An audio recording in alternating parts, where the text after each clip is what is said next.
A kick ahead from Corey Tate to Justin Tate was good, but Finn Douglas was back to kick the ball out, and he, like most players and spectators, thought that the game would restart at the end of that move.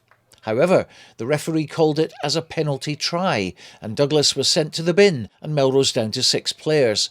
It was a big call, and we'll be discussing that with one of our most experienced referees in the Borders, Iain Heard.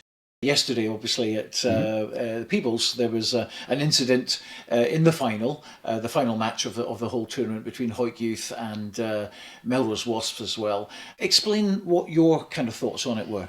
So, I mean, I think the situation, because there's so many changing laws, and especially now with this goal line dropout, where the ball, if it goes into in goal and it's touched down by the opposition, by the defending team, it's a goal line dropout, and there are a couple of other scenarios as well. I think it's that thought process as a referee, is you're thinking about something and then something happens that's not what you're expecting to go on.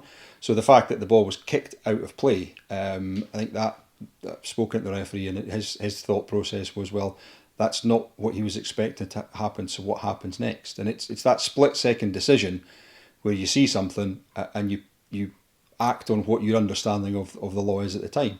Now, his thoughts were that was kicked over the dead ball line, so therefore it stopped a scoring opportunity for the attacking team, so it was an act of foul play, so therefore he gave a penalty try and a yellow card, I believe.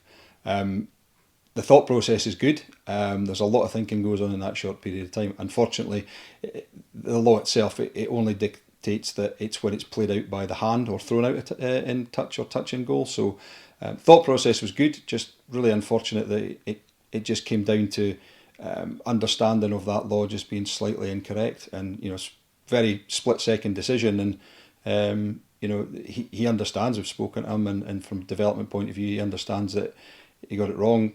But as he said at the time, he was adamant until he found out later that it was he just had read or understood that law slightly incorrectly. I think the conversations you had with the two players really clarify one thing, which is that very few people would have known the law. And as I said to the referee last night, is that I think even if you'd given if the decision had been correct and the player had thrown it into touch, you would probably got as many people questioning it anyway. So, from a refereeing point of view, yeah, it's difficult. We do get a bit of stick at times, and it can go against us. But there's a couple of things. One, you've got to accept that it's going to happen at times. You're maybe not going to get everything right. And the second thing, and I think maybe this could be done a bit more, is just building relationships with players and coaches. Is that, coaches are very good at accepting things. Players are very good at accepting things, and just go along the next time, speak to them. Understand that you've got something wrong.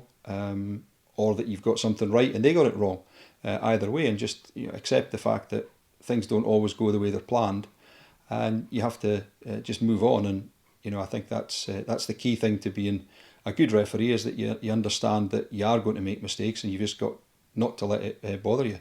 The good thing from yesterday was that, as I said before, he thought he was correct based on his understanding of the law, so it didn't affect him during the game. It's when you make a mistake during the game, you just got to put it out of your head and keep on going. Because they've been very high-profile ones, haven't they? We always remember Joubert and Scotland, Australia. Yeah, I mean, it's one of these things. That decision in particular, you can look at it lots of different ways. If you're Australian, it's a penalty. If you're a Scotsman, it's not a penalty.